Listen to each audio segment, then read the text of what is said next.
लोकसभेत स्वतःहून पराभूत झालो असा आपल्यावर आरोप करण्यात आलाय, म्हणून आपल्याला मंत्रिपद दिलं नसल्याची माहिती देण्यात आली।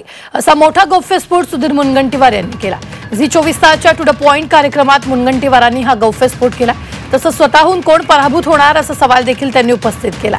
लोकसभेत एकटाच पराभूत झालं असतं तर हा आरोप सिद्ध झाला असता, मात्र लोकसभेत अनेक उमेदवार पराभूत झाल्याचं मुनगंटीवार यांनी यावेळी म्हटलंय।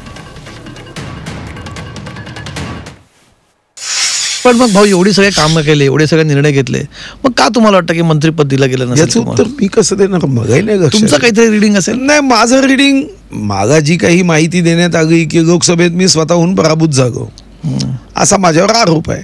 ठीक आहे, पण असं आहे का काही? कारण मला लोकसभेत स्वतःहून पराभूत कोणी होईल का? मग लोकसभा लढवायची नव्हती हे मी जाहीरपणे सांगितलं। एक्झॅक्टली, मी त्याच्याकडे पराभूत व्हायचं हे कसं होईल?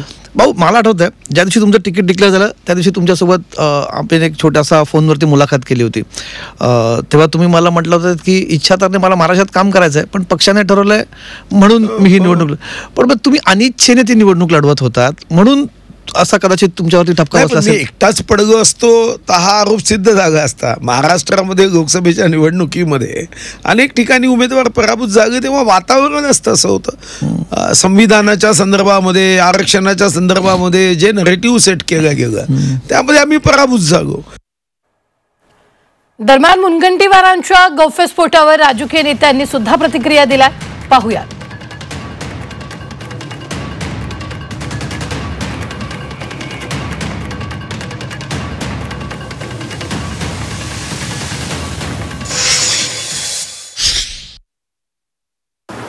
इच्छा नसतानाही त्यांना दिल्लीला पाठवण्याचा प्रयत्न केला गेला असं दिसतंय, आणि त्याच्यामुळे त्यांना दिल्लीला जायची इच्छा नसेल म्हणून ते पराभूत झाले असतील। पण पराभूत झाले म्हणजे स्वतःहून पराभूत कोणी होत नसतं, त्यांची तेवढी लोकप्रियता नव्हती। त्यांच्याच पक्षात अंतर्गत अनेक त्या ठिकाणी वेगवेगळे वादविवाद होते। मागच्या वेळेस त्यांनी हंसराज अहिरांना पाडला असा आरोप होता, आता हंसराज अहिरांनी त्यांना पाडला असा आरोप आहे। म्हणून उगाच मी पराभूत झालो म्हणून याला अर्थ नाही। मला असं वाटतं जैसी करणी वैसी भरणी। नितीन गडकरींना बाजूला ठेवलेलं जे आहे ते कधी कोणी अधोरेखित करतं तर गडकरी साहेबच आमचे नेते आहेत, फडणवीस नाही असाही इशारा कोणी लोक करतात।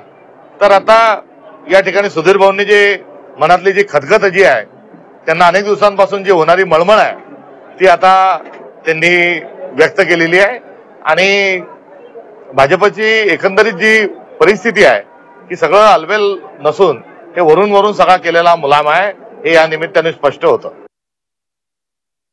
त्याच्याबद्दल आता तो त्यांचा पक्षाचा अंतर्गत प्रश्न आहे, कारण सुधीर मुनगंटीवार आमचे मित्र आहेत, ते चंद्रपूरमध्ये लोकसभेला उभे होते, त्या ठिकाणी ते निवडणुकीमध्ये हरले, नंतर विधानसभेमध्ये ते आता निवडून आलेले आहे। पण आता त्यांना मंत्री करायला हवं होतं, पण आता देवेंद्र फडणवीस यांच्यासोबत त्यांच्याकडे अनेक लोकांची मागणी आहे। आमची मागणी मंत्रिपदाची, आमची मागणी पूर्ण होत नाही आहे।